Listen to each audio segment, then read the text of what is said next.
Oke, selamat datang di channel Infonica.net. Pada kesempatan kali ini saya akan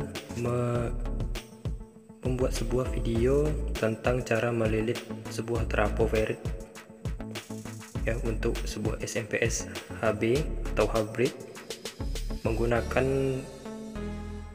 ferrit dari bekas flyback atau flyback TV. Sini saya melakukan pengukuran ya, karena di tempat saya daya MCB cuma 450 watt, maka saya uji setengah saja. Oke, sebelum melanjut cara pelilitannya, kita lihat dulu bahan-bahan dan komponen yang dibutuhkan untuk lilit sebuah trafo ferrit. Ini contoh salah satu trafo ferrit yang sudah saya lilit.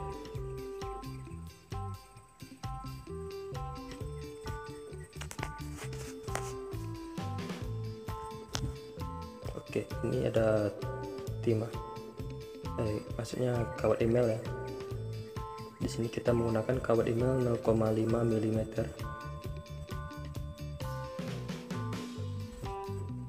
Berikutnya sebuah koker. Koker ini saya dapatkan dari bekas TV LG ya, LG yang 21 slim dengan ukuran trafo ferritnya itu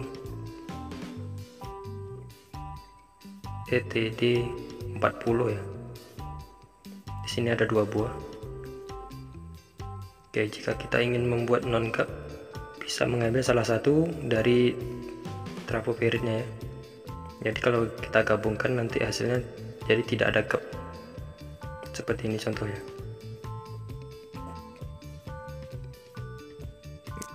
Cara ini bisa juga digunakan apabila ada 2 buah trafo ferrit yang sama,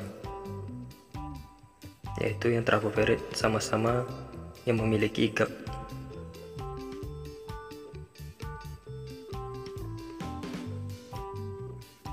Ya, atau bisa juga dengan di amplas ya, di geser-geser seperti ini. Jika masih bisa ada yang renggang, berarti masih bisa diamplas.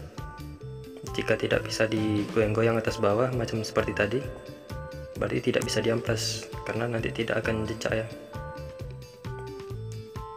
Jadi nanti diamplas salah satu dari ferrit ini.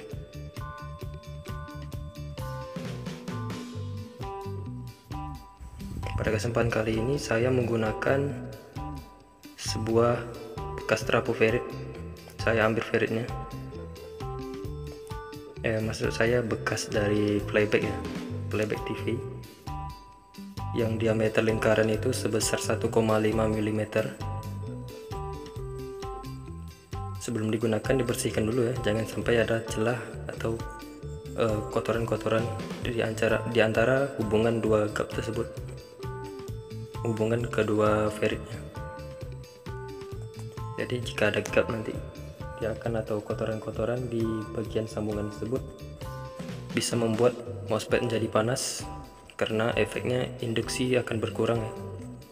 Jadi dibersihkan. Lalu pemasangan nanti seperti ini ya.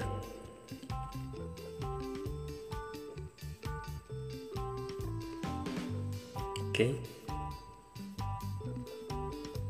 ini juga sama, menggunakan koker 42 ya. Sekarang kita mulai lilit untuk lilitan ekstra.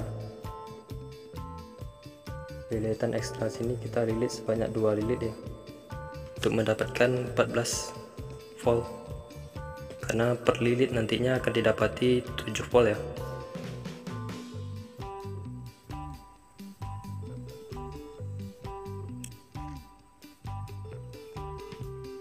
Oke, seperti ini pelilitannya. Kita hubungkan ya ke kaki di koker. Untuk bagian ekstra ini berguna untuk mensuplai PWM sebagai bantu voltase untuk startup, rangkaian startup yang sudah saya jelaskan kemarin ya. Jadi suplai 12 volt, maksudnya bisa 2.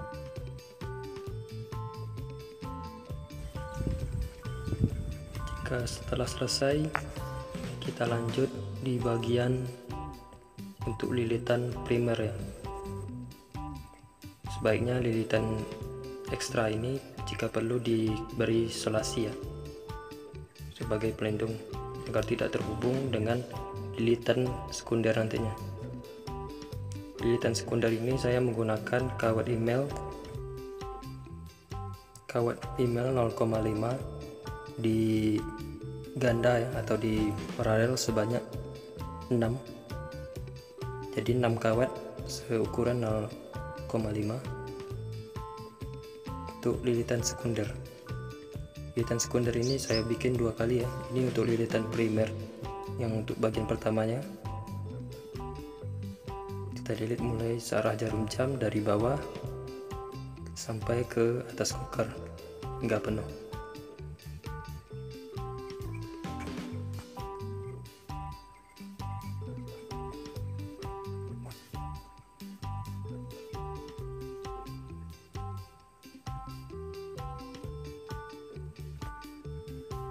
Nah, oke, sekarang sudah penuh sampai ke atas. Setelah saya lilit, didapati sebanyak 11 lilitan ya. Jadi lilitan primer pertama 11 lilit. Setelah dapat 11 lilit, kita masukkan dari atas ya. Kita batasi supaya tidak longgar. Oke, ini udah dapat 11 lilit. Supaya tidak lepas, kita masukkan aja ke dalam inti ferret ya, lubang inti ferretnya. Oke, seperti ini. Untuk selanjutnya kita akan beri isolasi sebagai pembatas atau pengaman dari panas lilitan primer agar tidak terhubung ke bagian lilitan sekundernya.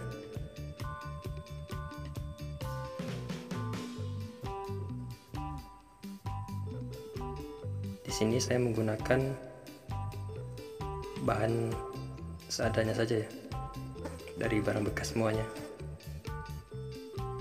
Oke, ini untuk kawat bagian sekunder.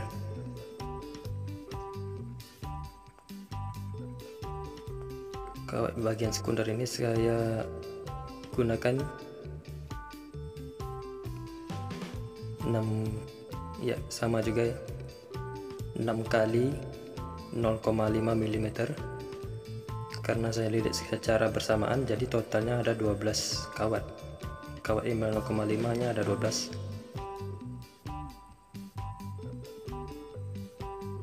Oke, kawat pertama atau salah satu dari kawat email saya beri tanda dengan spidol supaya mudah nanti menentukan mana kawat yang pertama dan kawat kedua, supaya bisa mempermudah membuat jalur untuk CT nya karena dililit secara bersamaan ya.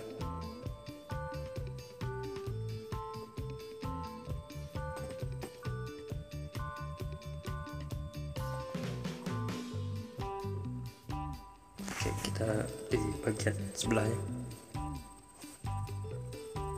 tepatnya di bagian lilitan ekstra tadi ya, atau seberang dari lilitan primer.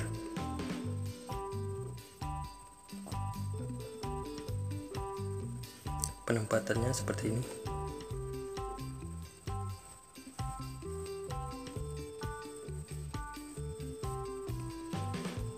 Jadi kedua kawat itu tidak dihubungkan ya,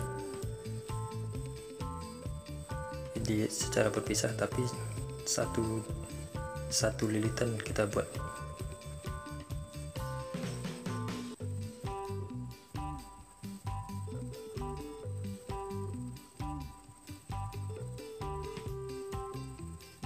Oke, lilitannya sama seperti lilitan primer. Kita lilit dari bawah searah jarum jam sampai ke atas hingga penuh koker.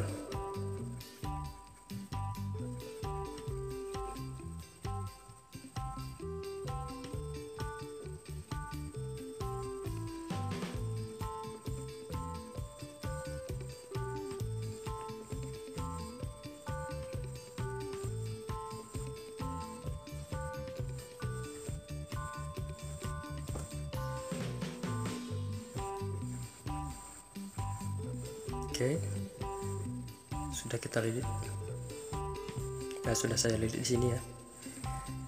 Didapati jumlah lilitan sekunder totalnya sebanyak 8 lilit dengan 2 kawat dililit secara bersamaan.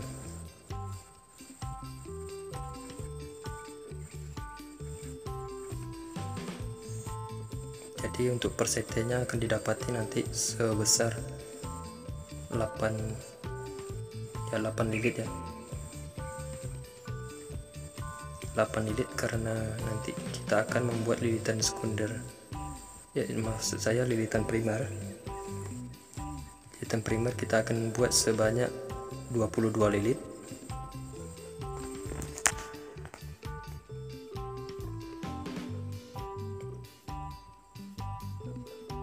Akan didapati nanti sekitar 50 volt CT.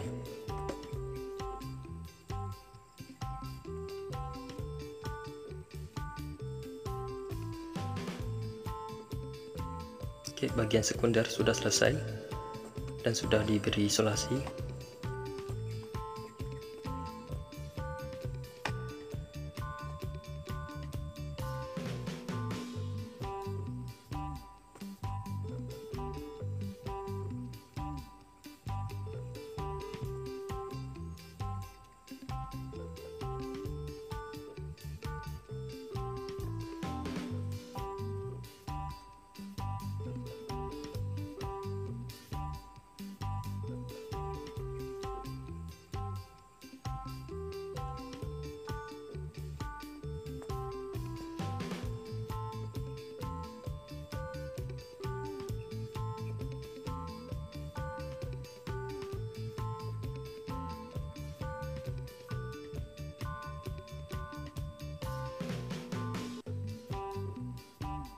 Nah, sekarang kita keluarkan kembali yang kawat untuk bagian primer tadi ya. Kita lanjut untuk lilitan primer yang kedua atau bagian yang terakhir. Oke, ini dia. Sebelumnya kita potong loh supaya mempermudah dalam melilitnya.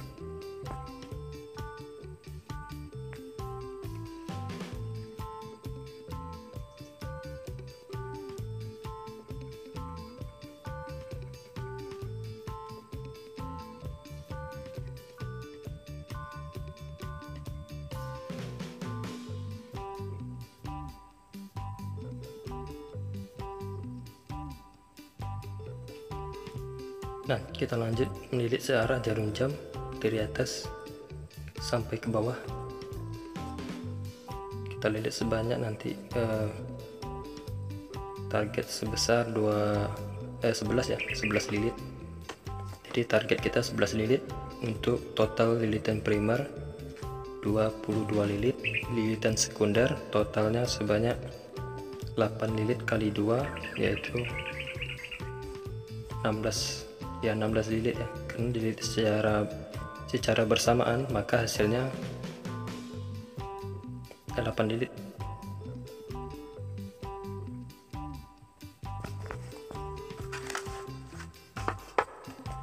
Sengaja saya buat lilit secara bersamaan supaya voltasenya seimbang ya, antara minus ke plus, maksudnya minus ke CT dan CT ke plus seimbang.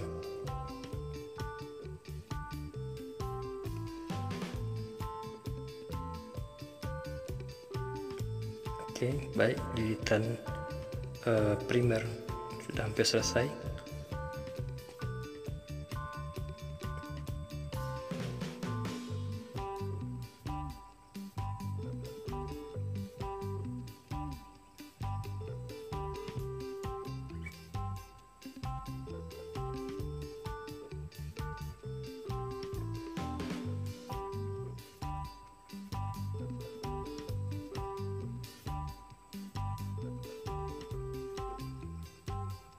Ya, sudah selesai ya seperti ini.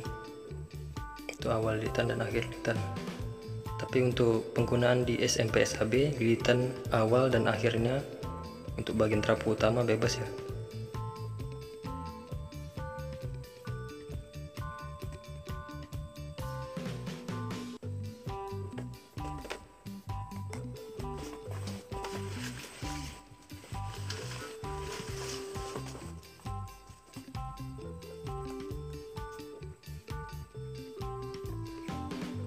Oke, kan saya beri isolasi.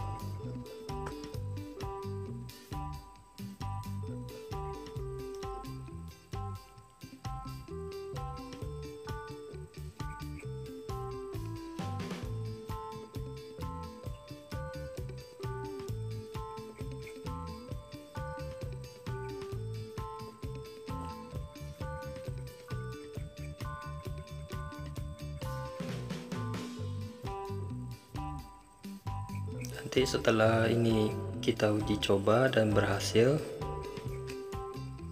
maka langkah selanjutnya kita akan taruh di PCB ya. Saya menggunakan PCB metrik yang masih bolong-bolong itu ya.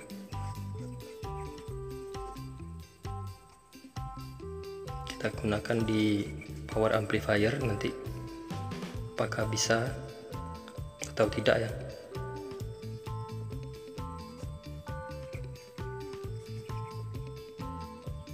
Kalau ngeluarin suara mungkin bisa, tapi masalahnya kan jika ada noise atau apa gitu kan, nanti kita akan coba langsung ke power amplifier untuk video selanjutnya. Oke, ini dia hasilnya, sangat mudah ya, dengan kawat-kawat email yang 0,5 semuanya. Hasilnya seperti ini. Sudah saya tempelkan di kaki-kaki kokernya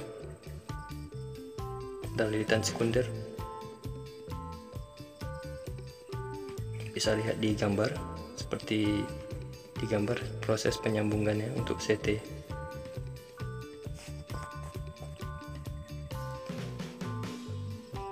Untuk bagian primer seperti ini.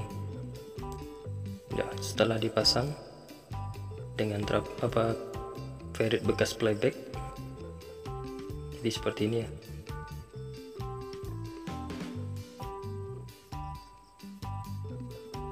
Sekarang kita lakukan pengeleman supaya tidak longgar atau goyang-goyang ya. Cara ini sangat efektif untuk menghemat biaya dalam pembelian trafo yang lumayan besar atau beli buatan pabrik ya. Kita bisa rakit sendiri, lebih efektif, murah, dan kita lebih bangga memiliki sebuah SMPS rakitan kita sendiri ya. Dengan menggunakan barang bekas saja kita sudah bisa menghemat biaya sebesar 300.000, karena ini setara hampir 10 ampere ya, hampir setara dengan trafo kotak yang inti besi 10 ampere. Nah, di sebelumnya sudah saya perlihatkan hasilnya sebesar 9,8 ampere ya.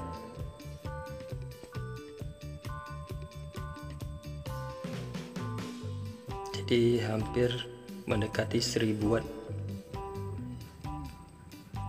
Oke, terima kasih telah menonton. See you next.